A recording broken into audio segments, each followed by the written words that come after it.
మూసీ మూసీ నదికి సంబంధించి ప్రభుత్వం ఇచ్చినటువంటి ఆన్సర్లో నేను పాయింట్అవుట్ చేస్తా ఉన్నాను సార్. ఫస్ట్ పాయింట్లో చాలా క్లారిటీగా the estimated cost to be incurred for the project will be ascertained upon the finalisation of the detailed project report అని చెప్పారు సార్ వారు. అయితే దీనికి ఆపోజిట్గా నిర్దిష్టమైనటువంటి సమాచారం మా దగ్గర ఉంది సార్. వరల్డ్ బ్యాంక్లో ఈ ప్రభుత్వం 4,100 కోట్లు మాకు కావాలి మూసీ సుందరీకరణ ప్రాజెక్ట్ కోసం అని చెప్పి వరల్డ్ బ్యాంక్కి సబ్మిట్ చేసింది సార్. ఈ గవర్నమెంట్ సబ్మిట్ చేసిన మాట వాస్తవమా కాదా? చేసుంటే అది ఏ తేదీన చేశారో ఇంపార్టెంట్ సార్. ఎందుకంటే ఇవాళ 16వ తారీఖు, ఇవాళ 17 డిసెంబర్ సార్.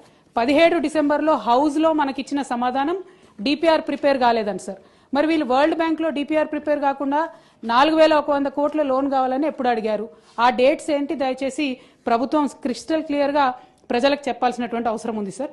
అట్లానే ఎంఆర్డిసిఎల్ అనేటటువంటి కన్సార్టియంని ఆన్బోర్డ్ చేసుకున్నాము, ఇంకా కూడా మేము డిపిఆర్ ప్రిపరేషన్ చేస్తూ ఉన్నామని చెప్తా ఉన్నారు సార్. నిన్నగాక మొన్న మనం గౌరవ ముఖ్యమంత్రి గారిని చూసినాం సార్. వారు ఢిల్లీకి వెళ్ళి అక్కడ కేంద్ర మంత్రి కిషన్ రెడ్డి గారిని కలిసి 14,000 కోట్ల రూపాయలు మాకు మూసీ అభివృద్ధికి కావాలని చెప్పి అడగడం జరిగింది సార్.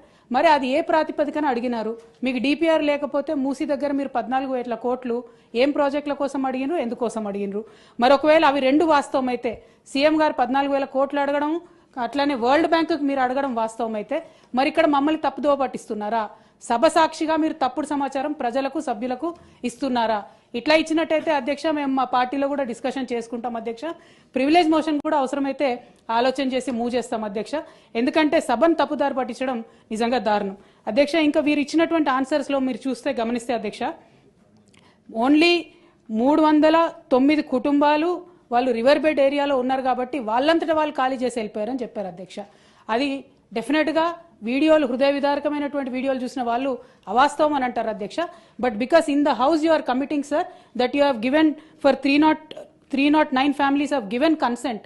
నేను సభ ద్వారా అడుగుతా ఉన్నా అధ్యక్ష, గౌరవ స్పీకర్ గారికి మరి ఆ 309 కుటుంబాలు ఏదైనా కన్సెంట్ లెటర్ సైన్ చేసి ఉంటే అది ఇవ్వమని నేను కోరుతా ఉన్నా అధ్యక్ష.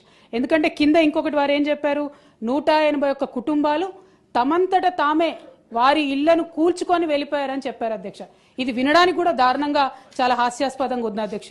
మరి ఆ 181 కుటుంబాలు ఏదైనా కన్సెంట్ లెటర్ ఇచ్చాయా ప్రభుత్వానికి, ఉన్నదా అనేటటువంటి అంశం మేము అడుగుతా ఉన్నాం అధ్యక్ష.